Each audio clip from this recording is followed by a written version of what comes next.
Hey y'all, it's Audra from the Kurt's Corner, and today I'm going to be showing you a fun new way to make boot cuffs for the winter.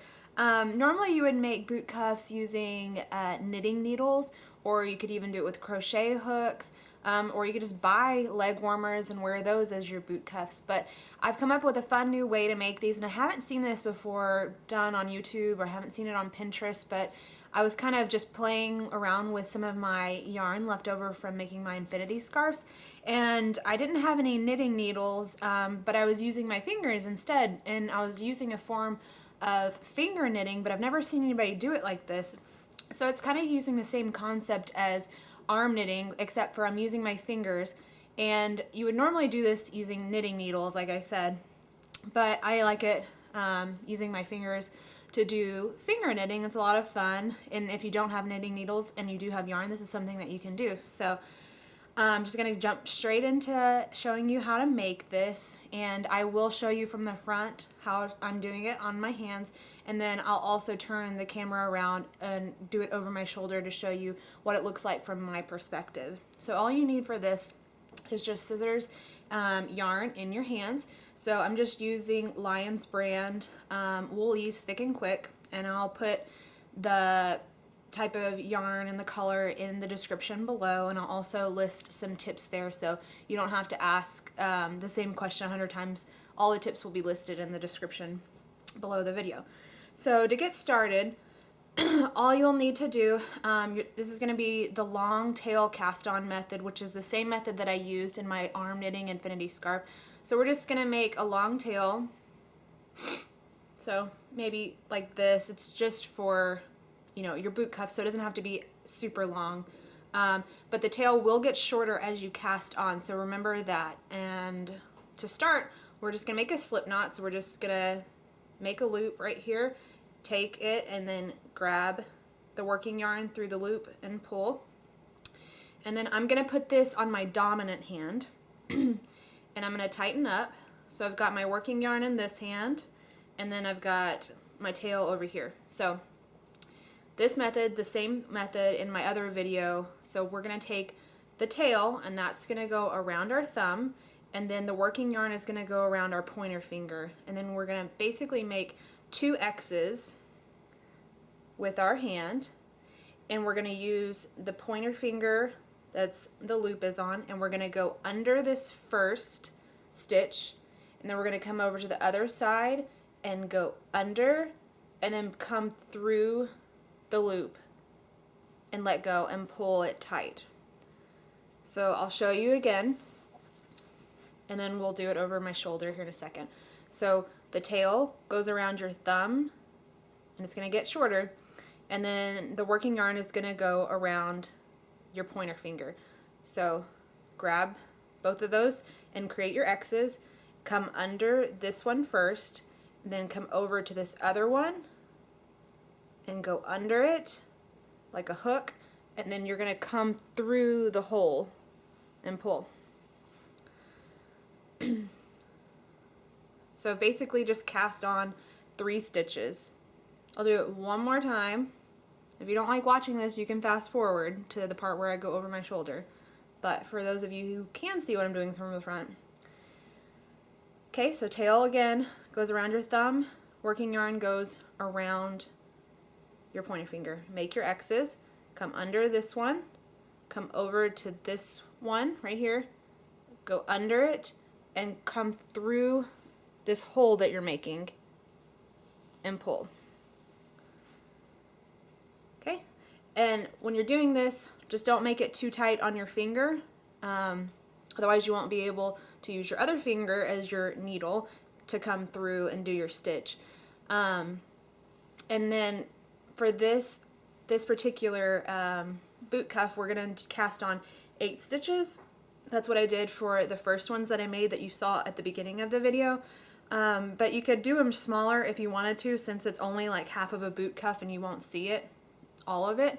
But I thought 8 was a good way to start. So I'm going to stop the video, and then I'm going to put it behind me so that you can see me using this cast on method from my perspective. Okay, so this is going to be from my perspective, so this will probably be a lot easier for you to see exactly what I'm doing. So we've casted on 4 stitches to our finger to do our finger knitting.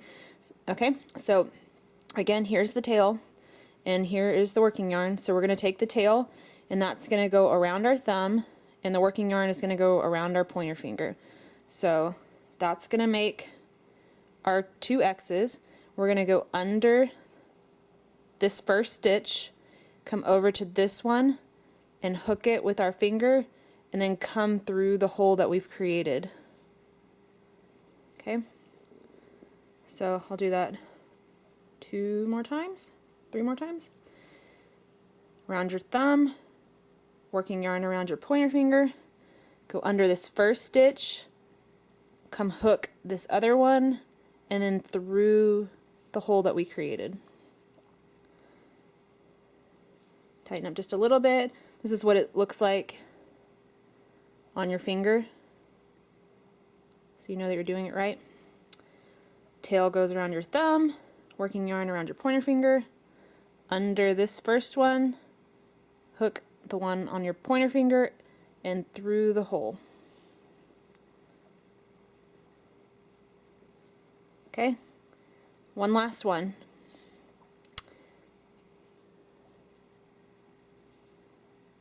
Made our X's. Under this first one, hook the one on your pointer finger, come through the hole. Okay?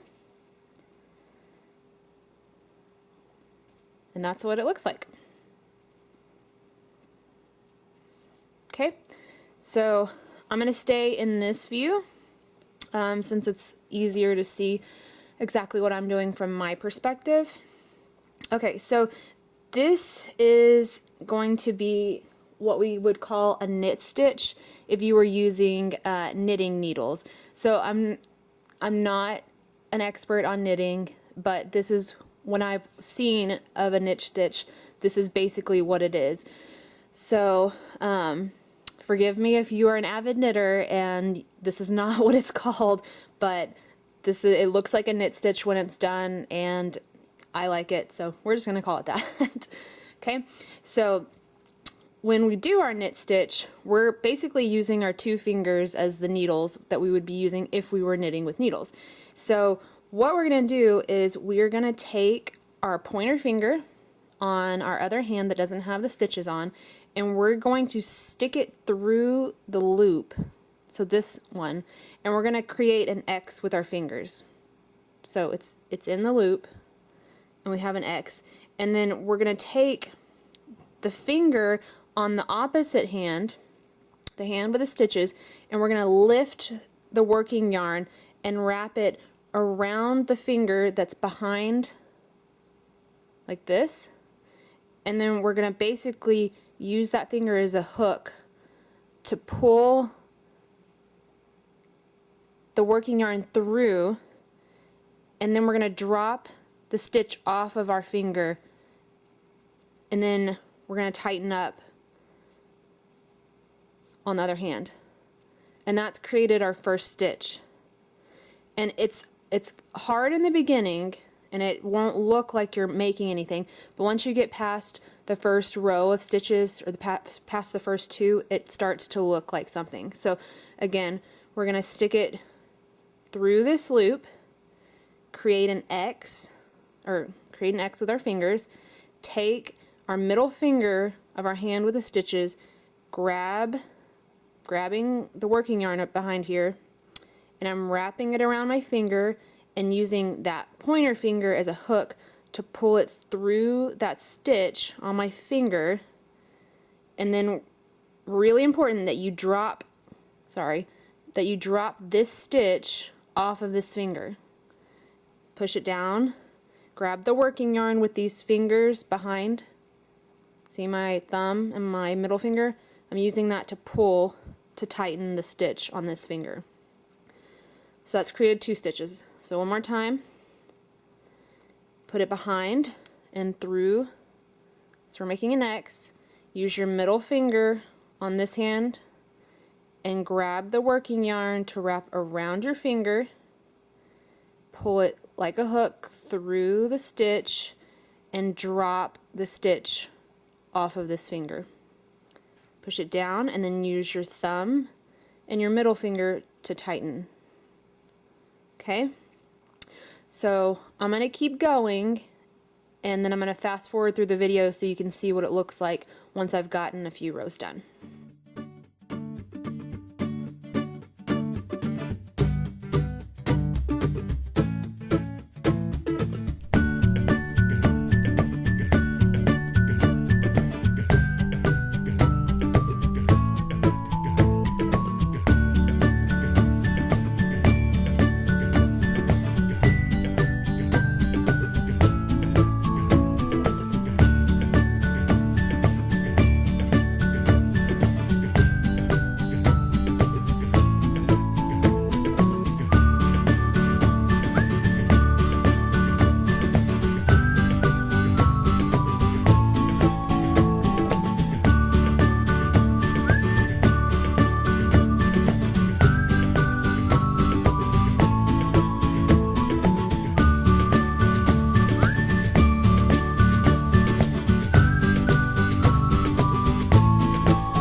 Okay, so I have now knitted 3 different rows. So this is the back side.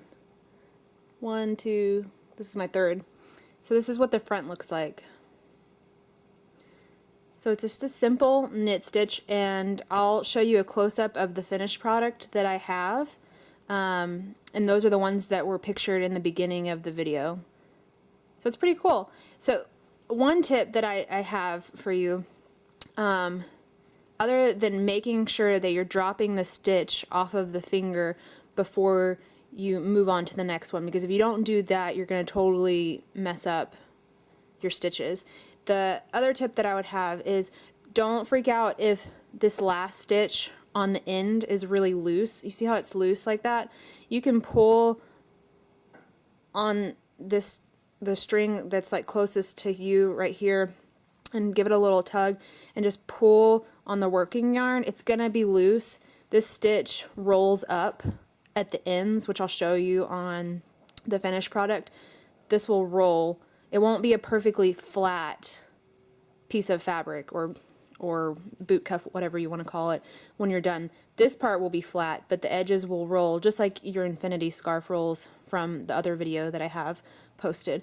So I'm going to go ahead and finish this one, and then I'll come back and show you how to bind off the edges of your boot cuff.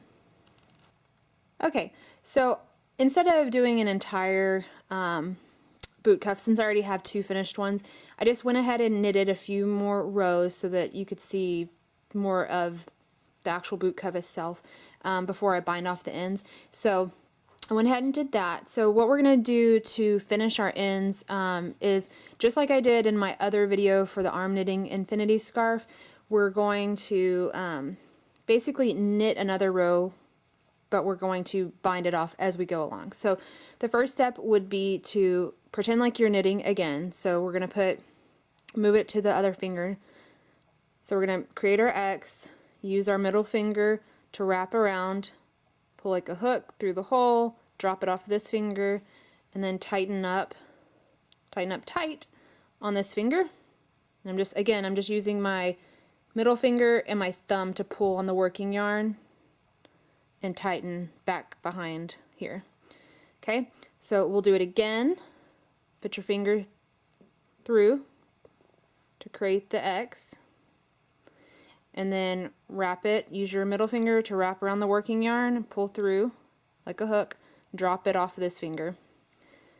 Tighten up. Okay, so this is the difference. So now we're going to take this first stitch and pull it over the one we just made, and we're going to drop it, and then we're going to grab that working yarn again in the back, and we're going to pull tight. So you can pull with this finger, and then use your middle finger and your thumb behind here to pull tight. Okay, so I just finished one end. So again, stick it through, create your X, use your middle finger to grab the working yarn, create the hook, pull through the hole, and drop the stitch off your finger. Tighten up, and then pull this first stitch over the one you just made, let go of it, and then grab the working yarn and pull, and then tighten up. So I'm just pulling on the working yarn, and it's tightening on my finger, and then just keep going.